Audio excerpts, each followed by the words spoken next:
everybody, welcome back to another video. If you're new to the channel, thank you so much for tuning in, and if you're coming back, thanks so much for coming back. My name is Pooja and welcome to here. Before we get started, don't forget to subscribe to the channel and like this video and drop a comment if you have anything to say about what I had to say during this video.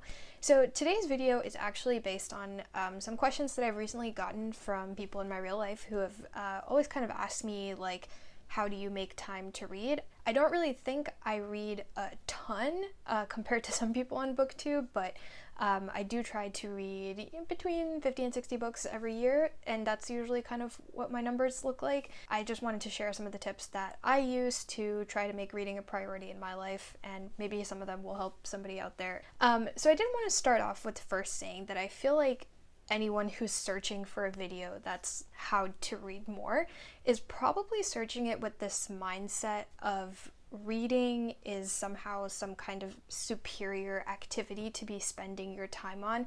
It's a better way to spend your time rather than doing something like watching a show. I would urge you to kind of move away from that mindset, and if you do read a lot, it doesn't necessarily make you intellectually superior to other people, and I kind of treat reading as just another form of entertainment, the same way I think of Netflix or TV or something like that, and I kind of treat it as a way that I can nourish my mind and relax myself and feel restored the same way that I treat those other forms of entertainment. So, and I think that kind of helps because it's not then something that's a chore or something difficult, but it's something that I do when I want to feel relaxed.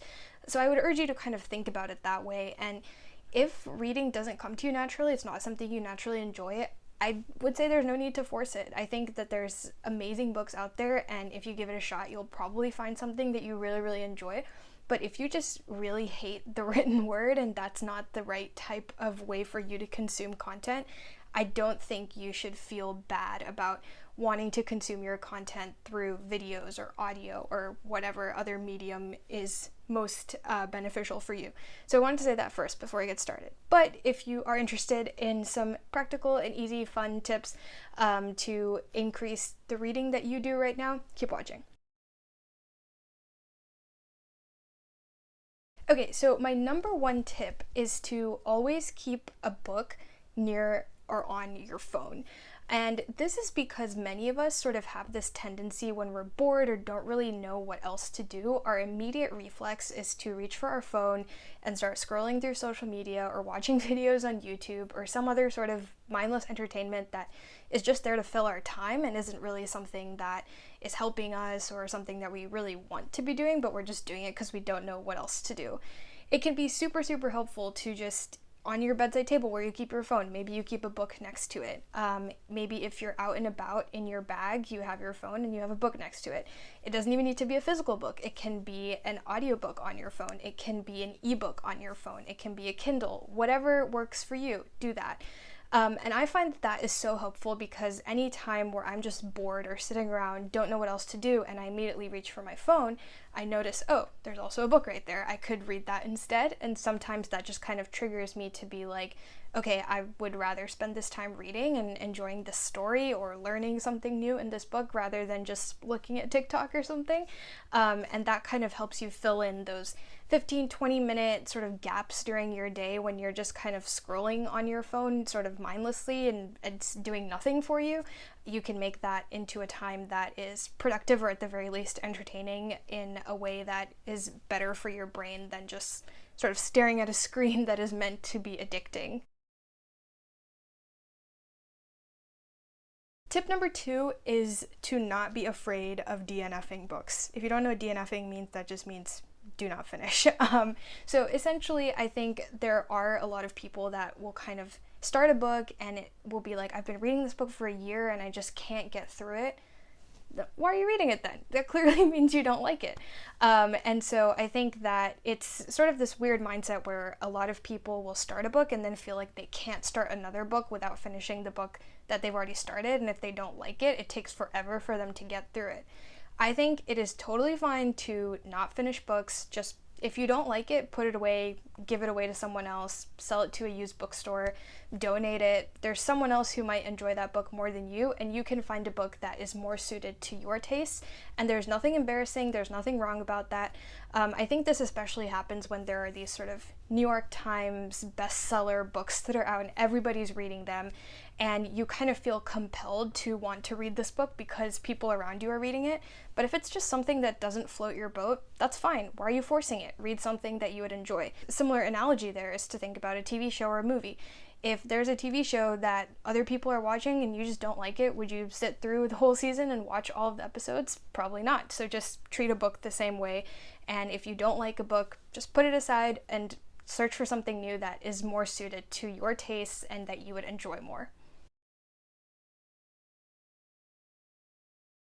The third tip that I have is to mix up the genres that you're reading.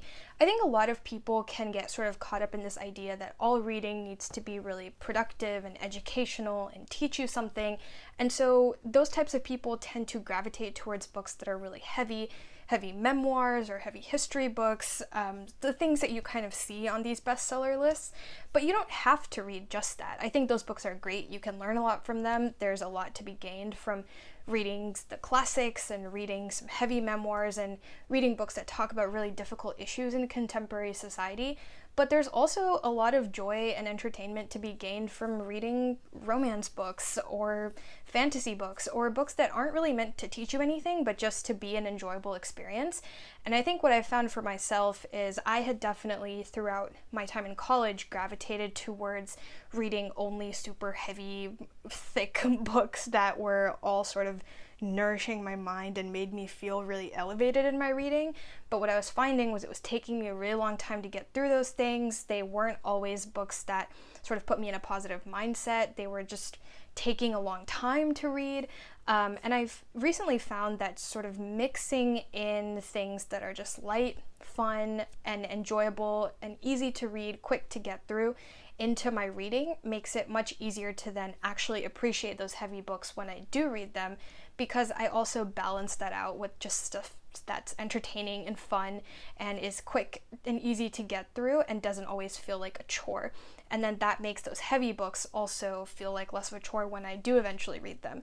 So I would suggest that if you're finding yourself reading all of these heavy, big books, that you should consider looking at graphic novels or rom-coms or, whatever kind of simple genre appeals to you, and kind of mix that into your reading so that you can feel just a little more energized from reading something less heavy than some of those books that you're trying to force yourself to read, and you'll A, read more, and B, find it easier to get through some of those heavier books because you've had the time to relax and rejuvenate yourself with just something simple in between.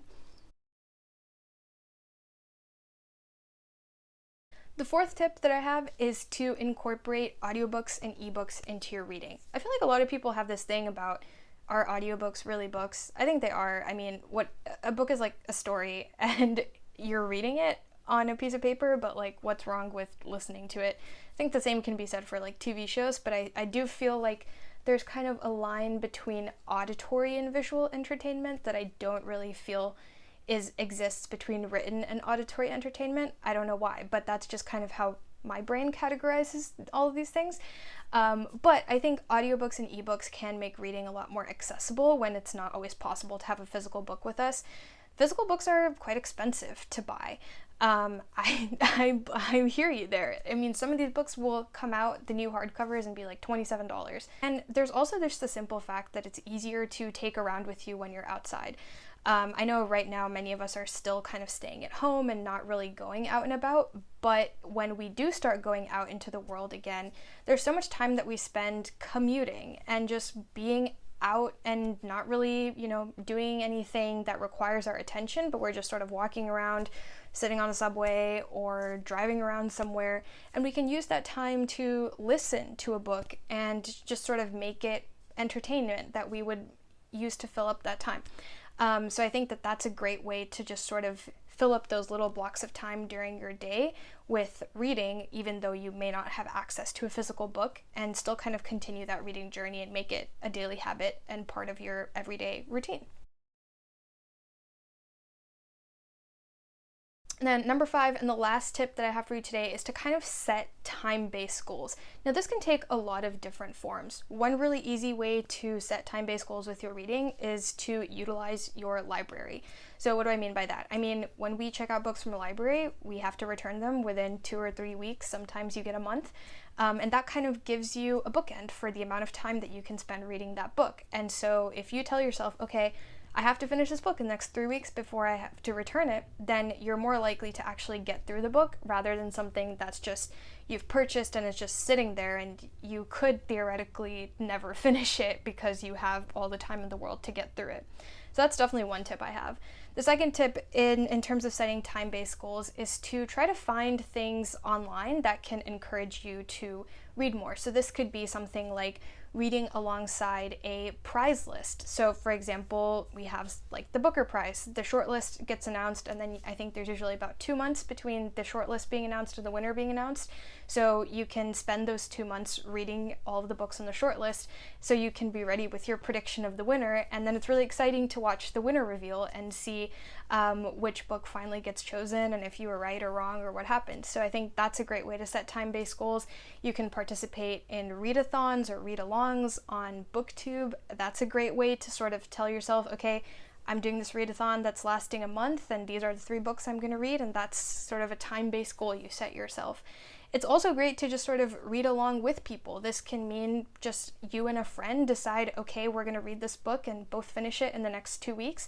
Or it can be setting up a book club. It can be just joining a book club in your local community or joining a book club online. There's lots of ways to sort of make this a really interactive process that you can do with other people, and you can motivate each other to set time-based goals for yourselves to finish a book more so than you would if you were just kind of reading it on your own with no real goal of when you want to finish it. And I think that setting these types of goals can at first feel a little bit intimidating, but if you start small and kind of build your way up from there, it can be a really great way to just make reading into a daily habit and start getting through books a lot faster than you potentially were before. Anyway, so those were my 5 tips today for how you can incorporate more reading into your life. Let me know if you guys have any tips that you've found to be super helpful as you've tried to start reading more and more. And let me know if any of these tips were helpful to you, if you're going to implement them, and any other thoughts that you may have to share with me. I'd love to hear them. That's all for today, but again, don't forget to subscribe to the channel, like this video, and leave a comment below, and I will see you guys next time. Bye bye!